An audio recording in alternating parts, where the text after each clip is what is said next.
Hello everybody and welcome to this short video about framing and annotating text across the curriculum. In this short video, I want to talk about text being math problems, charts, graphs, images, illustrations, print, video, comma, and any other things that you're asking students to read. And by read, I mean decode, as in to understand the words and language and images, and comprehend.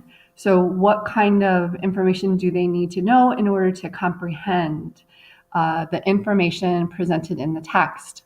So this is about framing whatever that text is to help the students access it, and then how to go about annotating or engaging with the image or the text or the math problem in order to make sense of it.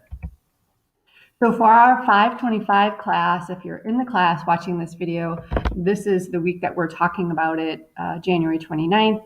And we've done some reading on Readicide by Gallagher. And this is mostly around chapters 4 and 5 and the reading activity on the syllabus. But anybody else interested in framing and annotating across the curriculum, enjoy. So this was the course assignment. We're focusing on number 3. What is a topic or concept mandated by the curriculum in your fieldwork this term or last, or just based on the standards? And I'm asking people to read Kelly Gallagher's chapter 4 specifically and think about how you would frame a text related to that curriculum. And I just made a suggestion of finding an article on News ELA that might grapple with that content. So if it were about genetics, you might be able to find an article on News ELA about genetics. If it were about biography or historians, there might be some news on that as well. Or about a conceptual topic like civil rights, that might be appropriate as well. Another alternative would be to check to select something from the textbook that you're using in class, or a problem or image that you want to draw. A primary source would be appropriate too. And then I'm asking you to actually do the work yourself. Instead of imagining what you would assign a student to do, really get into that text and think about the way you would decode that text and comprehend that text. So if you're talking about a math problem, how do you get into it? Do you circle things? Do you underline things? You know, as a teacher of that content, there's some thinking that's happening in your brain rather automatically. And your job as the teacher is to sort of illuminate that or make that visible to struggling readers or thinkers in your class to help them understand the kind of questions you ask yourself.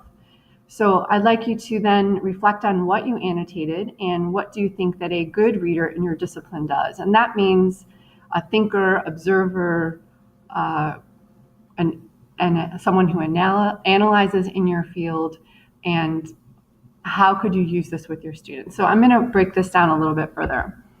Okay, so I'm annotating the question. I'm highlighting the key components to a select topic. Think about how I would frame it, annotate it, and then reflect. So these are, I'm sort of highlighting the important parts of this assignment to make sense for me. And then I'm underlining what, why, good reader, and strategy. And these are some key words that I want to make sure that I address. So again, I'm trying to show you what I'm thinking about when I look at a text. And this is a text, it's an assignment, but it's still a text. Okay, so let's look at a first example. This is a photograph from a textbook in math and geometry, I believe. So the concept is logic. So how would you frame these 2 pages if you were a math teacher? So you might look at the vocabulary. So we have conditional statements, declarative sentence, conditional sentences. We have clause, hypothesis, conclusion, symbols, negation, converse, inverse. So Venn diagram, there's lots of language in here that you might want to pre-teach or help frame before you get into it to make sure everyone understands it. You also might begin framing this with a personal connection.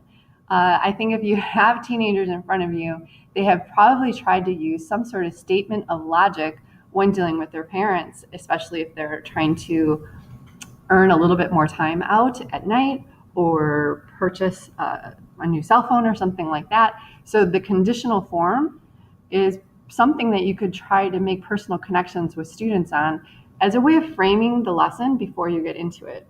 There could also be a famous example that you might use, someone who had done this sort of thinking in the world that you know as part of your discipline, or in the media, thinking about if then or negation or different points of view, or even talking about the difference between a declarative and conditional sentence that person used. An anticipation guide might be a little quiz or some sort of thinking questions that you would ask your students before you get into this in order to kind of help their brains get warmed up to the logic. And then even just thinking about the value of this topic in our world and why it's important for students to be able to recognize conditional statements, recognize negation of a statement, recognize converse, inverse, or contrapositive of a statement, to use the chain rule to draw conclusions. Notice these are the objectives of the statements of logic, which is pretty brilliant, that can be applied to contexts, of course, related to mathematics, but also in different places as well. So this is part of the curriculum. Let's look at another example. This is a page from a graphic novel that could be used very easily in literature, history, art classes as well. So this is a text, and the way of framing this might be to look at text features or the construction of this narrative or the artistic qualities. So there's some key terms in here as well: caption, panel, gutter, thought balloon, sound effect, and dialogue balloon. So this might be a page that you would be encouraging your students to read and annotate. So how would you frame this as well? Maybe you might start the lesson with having students use this as a guide to draw some images about their day or an event from their life, just to do some sketching and kind of play around with these terms. You might have a personal connection. That would be the personal connection where the students do that. A famous example might be a page from a comic book that everyone would be familiar with. Anticipation guide might be to kind of put these words to the side and ask them to sort of predict what each thing is called, and they might do that as well. And the value of why it is important to know the way that the text is constructed and the way that authors and artists are crafting this in order to communicate information and what the value of that might be. So those might be ways of framing it. This is a scientific concept. So the concept is from the Common Core State Standards, analyzing the structure of relationships among concepts in a text, including relationships among key terms: force, friction, reaction force, and energy. So this would be a literacy standard for 10th grade, 9th and 10th grade in science. This is a graphic that I just pulled from the internet, and you can see how there are different key terms in here as well. So how would you frame this text, or perhaps something from the textbook as well? Again, thinking about vocabulary. These are some great personal connections. I bet you do have some students who have been on a roller coaster, some students who are swimming, some students who ski, some students who love cars. These might be ways of drawing personal connections. Pulling on a famous example, which you might know of as well, an anticipation guide, kind of talking someone through one of these, or the value in our life. So a way of framing this before you kind of get into the information. How might you do that? So the next step is reading the text of your discipline. So you've sort of framed and helped students kind of warm up their brains into it. So what do good readers of this text do? And by good readers, I'm talking about, and I have these in quotes, what do people in your discipline do? How do their brains work? How do they approach and unpack the text or the problem or the image? And these are just a few things from Readicide. Identifying key information, monitoring your understanding or noticing when something doesn't fit.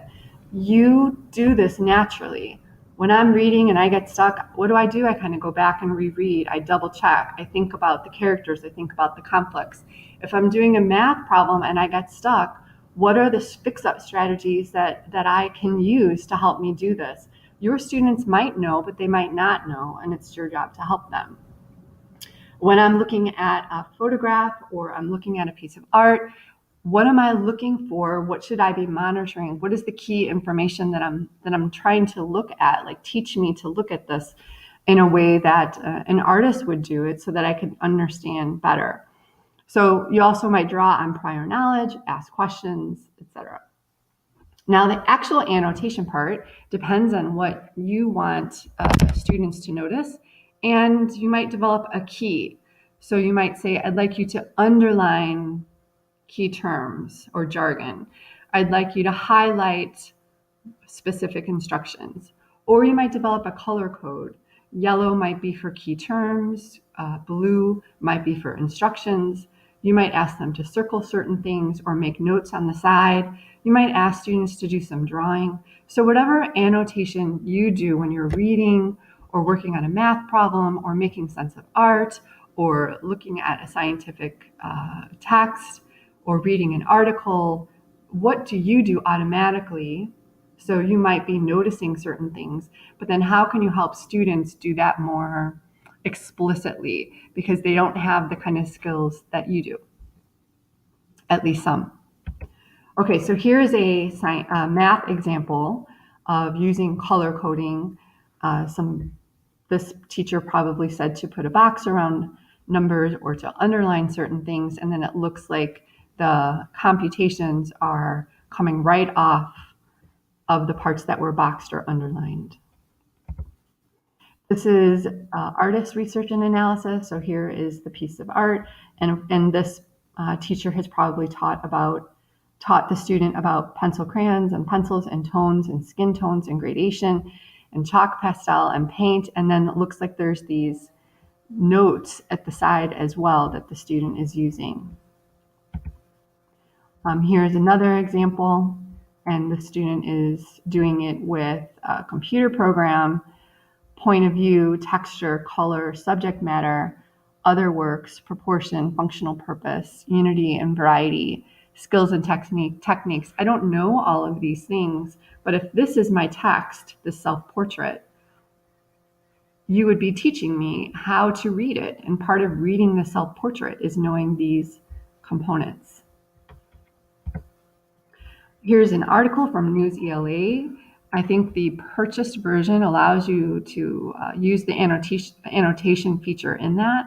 So it looks like there are notes on the side related to the article about the Supreme Court and a case about smartphones.